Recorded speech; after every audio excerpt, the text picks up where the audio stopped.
outnumbered overtime. Oh, gee, baby. You're so fast. Like, oh my goodness, so much better because Bill Himmer is going to favor us with a song.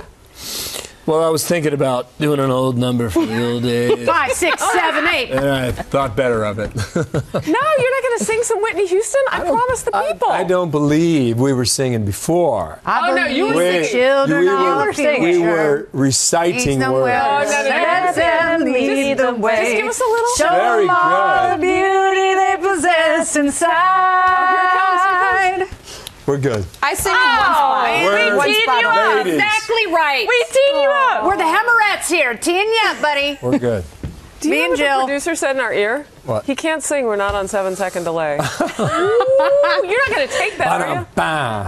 I thought it sounded lovely. That was a challenge. How you ladies doing? Do you know where I sing? You sing in the shower. You Church. sing In church in the only. car. Oh, good for you. And you sing in That's the church. only place I You sing in the choir? Nobody. No. I would love to. I don't have time. You know, these churches, like the Episcopal Catholic Church, their choirs have like They're good. 3 practices a week. They're good. They're fantastic. Are you And good? if you go to the whole thing, it's like a 3-hour Me? service. Are you any good? No, that's why I only sing in church. Oh, you know who has a good voice? Oh, because the Lord will forgive you? How Exactly does that right. work? Yes, I don't because get no it. one can possibly fault me for singing in church. Abby has a really good voice. Abby Huntsman. Oh, Yes. really? She sings live on there all the time. She's really good. Check it out. Okay. I think everybody thinks they have. feel like So, we, ladies, what's a duo. doing there, Cute Faulkner? babies, right? Nobody ever thinks their baby is unattractive. I know. Everybody thinks they can sing, I guess. Okay, so I'm right. looking through. Lots of people disappointed you're not singing. What do you mean he did? The pressure is building. He just talked it. Kennedy danced on the table yesterday during. Well, the I tea, by stood on way. the table. It wasn't really dancing. Heard You an and Don interesting Lemon. podcast. Oh my God. Let's talk about that a little I bit. did not Don Lemon OT And yesterday. I think this is Gillian inspired to take it really seriously here. Kev Dubuque actually brought up Guantanamo Bay. Oh.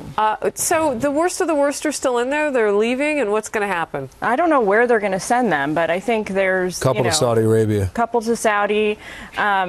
But the folks that are left in there now are still there 8 years later because other countries don't want them. course They not. realize what a grave security risk these people pose. And I though mean, if- they've if- never been If officially these people, are you charged. saying that they're vetting them? Oh. Just a little shade. Well, but you know, the problem with these people is that, okay, number one, the folks that have already been released have gone to countries that for the large majority of them have no wherewithal to monitor these people, like Albania. Bermuda? Right, exactly.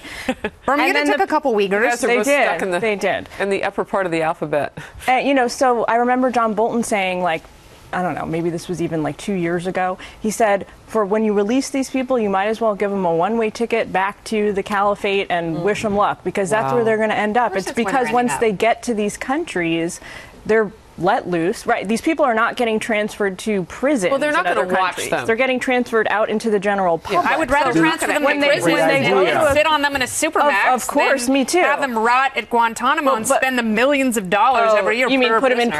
prison here? The But- idea- right. Thank you, Congress, because no one will take that. The idea is to drive the numbers down. I and agree. make That's what I'd the like. cost prohibitive so that you have an avenue to close it. I don't think that's going to happen. He's trying. I mean, that was his campaign promise. It's not going to happen. It's 15 days left. My expectation is that the population will actually increase starting later this year. We have a lot of Starting activity January on the live chat right bumping. now. That's a record. They're liking you. A lot. Do they still want him to They say? just want to come up and Hammer. just give you a big old smoochie. Anyway, we'll keep them away and tell them that HR is right down the block. So Siobhan says, so Clapper, I love it when people just, you know, Yes, refer, because they Clapper. know them so well. Yes, got a the great name, National doesn't he? Intelligence Director D.I. Clapper Clapper. was asked today about how confident he and his people are that the Russians hacked the election. ... His answer, pretty confident. Laugh out loud. Your thoughts? Well, he said that you can't gauge, what was the phrase?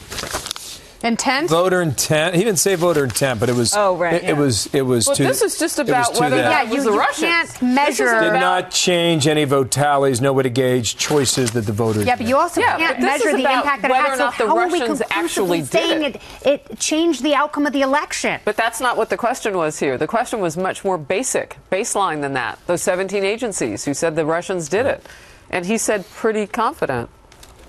I mean, that's big news. I think it is. No matter how you slice Our viewers and are dice brilliant. it. I mean, you know, foreign governments, whether they're friends, whether they're adversaries, whether they're enemies, interfering in our election in any way, even if they're just hacking onto election servers and snooping around, is big news, I think, that needs to be taken seriously. I don't think that there's credible evidence yet that it swayed the election one way or the other, but that's like 10 steps ahead of where we are right now. Where we are today is it looks like the Russians interfered in some way online in this election. Could you move this hearing to January 25th? 23rd? Of course you could. I mean, or does the committee change? Well, I guess the committee just Congress changed. is sworn in. Correct. Got it. But also the folks who are testifying. But you could still have the conversation. Waited until after the inauguration? Can you still subpoena those same Obama administration folks to come testify? Absolutely, you can. Congress compels you to testify. Skip out on a subpoena just because your job title changes. You gotta you gotta go. Cool? Bye. See ya. We love you. See ya. Hammer, you're the best, man. What are you guys going to talk about? Hammer looks at me like I forgot you. Talk about shoes. We're going to talk about you. I told you. Everything's I told fair you I game. had to leave. Everything is fair game. Yeah. All is fair in love and Hammer. Can we tell the audience that you are being teased with a dream come true for me, the Green Bay Packers game? I just told them. Not yet. I have not confirmed set attendance, but I'm working on it. Oh! Well, if you go, have fun. That's my microphone, and this is All right. IFB. Go. Great meetings. Don't forget your phone. Here, and your pen. You've got a pen, you're like the president. Pen and a phone. I've got a pen. Yes, you can come this way. Thanks for coming, Hammer. Go on. See you guys later. See ya. Well, this isn't awkward. All right. There's a lot of seriousness right now on the live chat, even though we've been talking lightly here. Didi says they need to be more concerned. That Bill Hammer guy is the worst. They need to be more concerned with Osama bin Laden's son as a terrorist. You know, it is interesting. I guess I'm just not surprised by that at all. News, though, bigger than it maybe because it just happened before we went on the air. And I guess we're not shocked. shocked at all. Yeah. Also, one of the sons, I think I'd be surprised if they were like, Osama bin Laden's son is a dentist. Well, we keep track on them. He's just also as, on the terror list. Yeah. I think it's just more like human interest. Like there was much ado made about when we killed one of the sons a few years ago. People like to keep track of the family and where they are and what they're doing. You know, the wife got killed with him. Yeah. We want to know where those folks are just because they obviously were very close with him and have, you know, whether they're operational or not, they're kind of like fighting the fight, so we need to know where they are. Well, I mean, my question for you, and we didn't get to this during the show, is let's say we beat up ISIS pretty badly in Syria and, you know, really harm their organization. What's to say that Al-Qaeda is not going to pop up again? Well, you're right. Well, That's you the can't big. say it. The problem is that even if you destroy the caliphate, even if we bombed Raqqa and we killed every ISIS fighter alive tomorrow, they would repopulate in a few months because the ideology is really now what's driving this forward. And that's not limited to ISIS. That's limitless in a way. And that's, you know, I think when President Obama says things like this is an ideological war, people like to say that he's a wussy and all, but he's right, I think. You know, I think he's absolutely right about ideology that. is I think exported. Lindsay Lohan's poem about changing ISIS minds is more effective than anything the president has done in regards to Islamic terror. Well, Lilo's got so many skills. From my position, that's where we're failing more than on the battlefield, more than militarily. From a defense standpoint, we're failing to really combat the ideology. Before we go and scoot out of here, Gillian, this was not from the live chat. This is just my question for you because you've worked under a couple of different presidents. Is there anything that you think that President-elect Donald Trump needs to say after that meeting tomorrow, after he gets all the intel tomorrow, that will kind of either, I don't know, quell people's criticism? I'm not sure. What needs to come out of his mouth per what you know about intel? What I would like to see, and this is not going to happen, is he'll come out of that meeting and he'll say, you know what, they showed me some information today that I didn't see before, and I'm starting to maybe see this, not in a new light, but I'm starting to understand the intelligence community's perspective on some of these issues a little bit. I'm starting to trust them a little bit more. I'm going to try really hard.